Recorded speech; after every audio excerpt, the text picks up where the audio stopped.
In this question F of x जो है इस इंटीग्रेशन की वैल्यू है, राइट।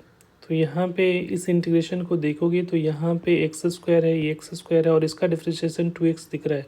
तो सिंपली हम लोग क्या कर लेते हैं, लेट एक्स स्क्वायर को हम लोग क्या ले लेते हैं टी। तो यहाँ पे क्या हो जाएगा 2x का D of X is equal to क्या हो रहा है डी टी। अब यहाँ से सब्स्टिट्यूट करोगे तो ये इंटीग्रेशन क्या हो जाएगा डी टी हो जाएगा और यहाँ पे t+1 और ये क्या लिखोगे t+3, ठीक है। अब इसको थोड़ा सा या तो पार्शियल फ्रैक्शन से कर सकते हो या तो आप मैनिपुलेट डायरेक्टली कर सकते हो। इसको हम लोग ऐसे लिख सकते हैं ना, t+3 माइनस t+1, इस तरह से करोगे तो देखो टी कैंसिल आउट हो जाएगा। इनको सिंप्लीफाई करोगे तो वैल्यू क्या दिखेगा 2। तो बेसिकली एक्चुअली 2 से ऊपर में हम लोग मल्टीप्लाई करें तो 2 से क्या करना पड़ेगा डिवाइड करना पड़ेगा और नीचे में क्या आ रहा है t+1 इंटू t+3 का dt, ऐसा लिख सकते हो। अब देखो ये इंडिविजुअल को अगर डिवाइड करोगे t+3 डिवाइडेड बाई t+1 और यहाँ पे t+3 किया माइनस t+1 और t+1 इंटू t+3, इस तरह से करोगे dt। तो यहाँ से एक कैंसिल आउट होता दिख रहा है तो t+3 कैंसिल आउट हो जाएगा, t+1 से t+1 कैंसिल आउट हो गया। तो ये बेसिकली अब इंटीग्रेशन जो बचेगा,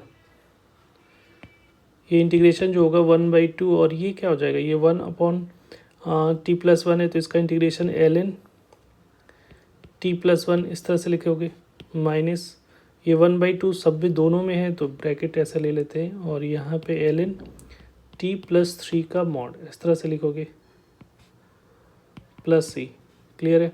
अब यहाँ पे ये जो है 1/2 और यहाँ पे जो सब्ट्रैक्ट में है तो ln t+1 divided by t+3 का मॉड और ये क्या हो जाएगा प्लस c, ठीक है। अब यहाँ पे वैल्यू सब्स्टिट्यूट कर लो, ठीक है। तो 1/ln और ये x² + 1 डिवाइडेड बाई क्या लिखोगे x² + 3 का मॉड प्लस c। अब यहाँ पे जो वैल्यू दे रखा है और ln का मतलब होता है log बेस e। अब चाहो तो इस तरह से भी लिख सकते हो कि ln का मतलब log बेस ऑफ e होता है, ठीक है। तो आप इस तरीके से भी लिख सकते हो।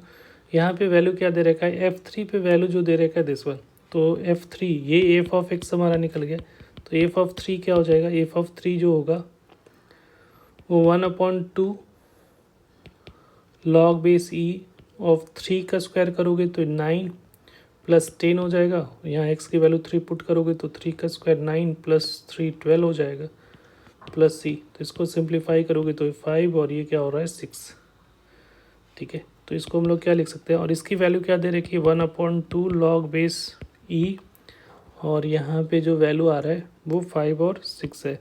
तो log बेस e ऑफ इस तरह से लिख सकते हो log base e of 5 minus log base e of 6 ये है।